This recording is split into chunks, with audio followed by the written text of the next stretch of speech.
Assalamualaikum warahmatullahi wabarakatuh. Pada video kali ini, kelompok 6 akan mempresentasikan mengenai kasus 5B yang berhubungan dengan perusahaan Elite Office Products.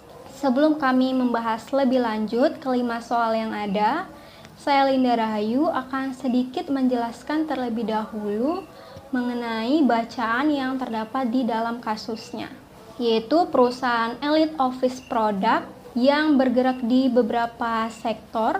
Perusahaan juga mengampanyekan layanan Total Forms Control atau TFC kepada para pelanggan mereka. Cost accounting sistem perusahaan saat ini berdasarkan persentase biaya penjualan produk bulan itu, dan ini dikenakan sama untuk seluruh pelanggan mereka. Manajer umum mereka kemudian mempertanyakan kesesuaian biaya ini. Setelah mengetahui ternyata perusahaan mengalami penurunan return on investment, manajer lebih lanjut melakukan analisis dengan mewawancarai beberapa pegawai mereka, termasuk manajer lokasi, warehouse supervisor, dan juga operator data entry. Setelah mengumpulkan cukup banyak informasi, perusahaan berencana akan menerapkan services based pricing, di mana dengan sistem ini diharapkan TFC akan lebih menguntungkan, dan biaya antara pelanggan yang satu dan biaya pelanggan lainnya akan berbeda tergantung dari besarnya layanan yang mereka gunakan. Saya Yolanda Duningrum, saya akan menjelaskan soal nomor 1.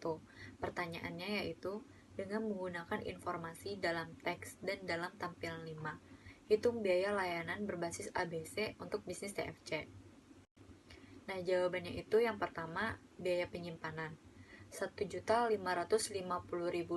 dibagi 350.000, hasilnya 4,43 per karton. Yang kedua, biaya penanganan daftar permintaan. $1.800.000 dibagi 310.000, hasilnya $5,81 per permintaannya. Lalu, yang ketiga, basic warehouse stock selection. $761.000 dibagi dalam kurung 310.000 dikali 2,5, hasilnya 0,98 per line. Yang keempat, charger pick pack activity. $734.000 dibagi dalam kurung 310.000 dikali 2,5 dikali 0,9, hasilnya $1,05. Lalu data entry, $612.000 dibagi dalam kurung 310.000 dikali 2,5, hasilnya 0,79 per line. Terakhir, charger desktop delivery, $250.000 dibagi 8.500, hasilnya 29,41. Nah, selanjutnya biaya pengiriman barang berdasarkan penjualan aktual. Lalu biaya persediaan 13% dari saldo persediaan rata-rata. Dan yang terakhir, biaya persediaan tidak aktif 1,5% per bulan setelah 9 bulan.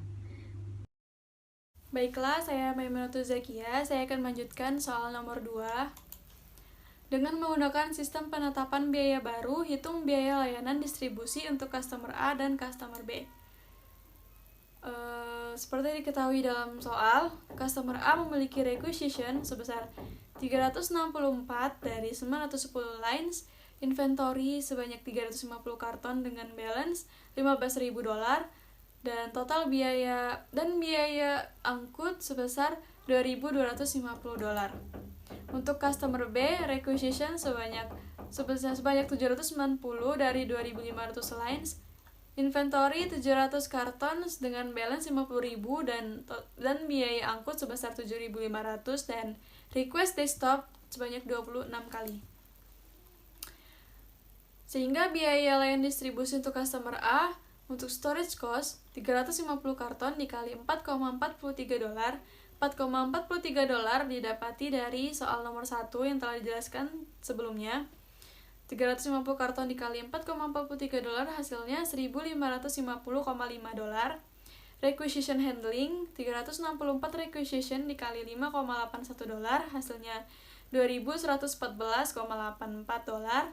Basic warehouse stock 910 lines dikali $0,98 sama dengan $891,8. Data entry 0,79 kali 910 lines dikali sama dengan $718,9. Charge pick pack 910 lines dikali 1,05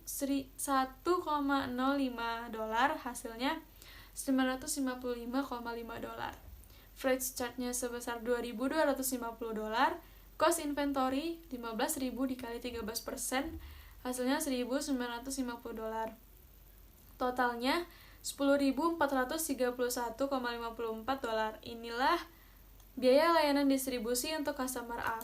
Untuk customer B, storage cost-nya 700 karton tadi dikali sama $4,43, hasilnya $3.101. Requisition handlings-nya 790 requisition dikali $5,81, hasilnya $4.589,9. Basic warehouse stock-nya 2.500 lines dikali $0,98 sama dengan $2.450. Data entry-nya 2.500 lines dikali $0,79 sama dengan $1.975. Charge pick pack-nya 2.500 lines dikali $1,05 sama dengan $2.625.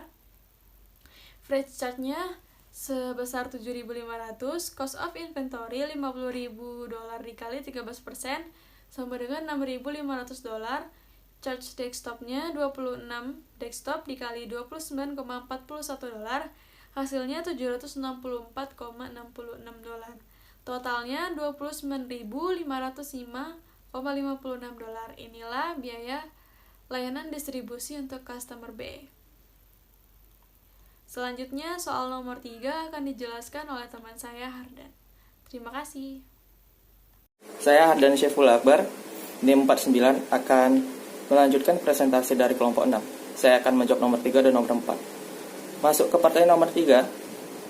Kesimpulan apa yang bisa kita tarik tentang profitabilitas kedua pelanggan ini?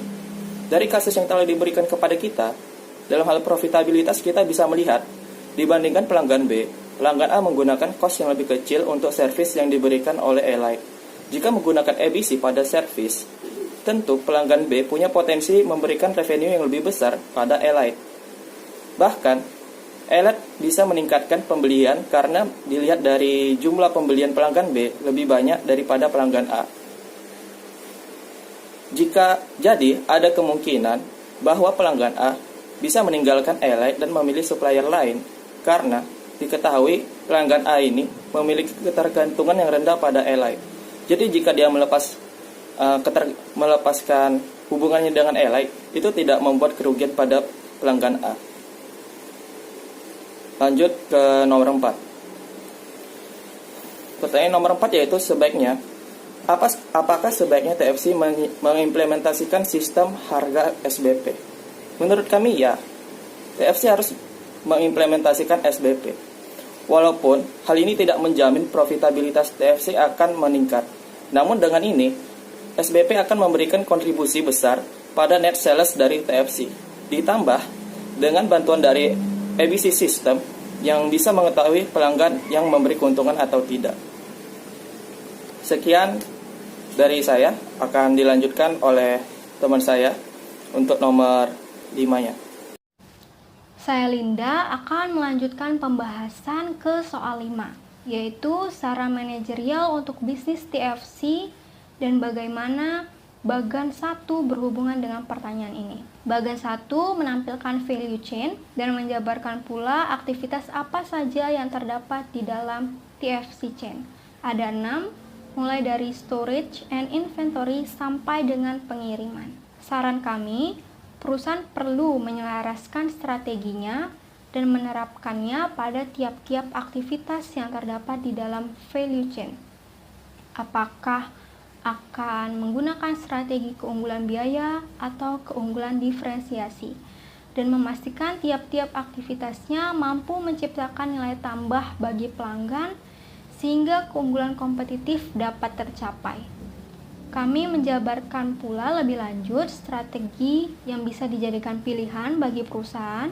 Pertama terkait dengan storage and inventory, di mana Diketahui ada banyak persediaan yang menumpuk di gudang perusahaan dalam waktu yang lama, sehingga perlu ada kebijakan mengenai ini. Misalkan persediaan yang menumpuk di gudang lebih dari 9 bulan akan dikenai biaya tambahan oleh perusahaan.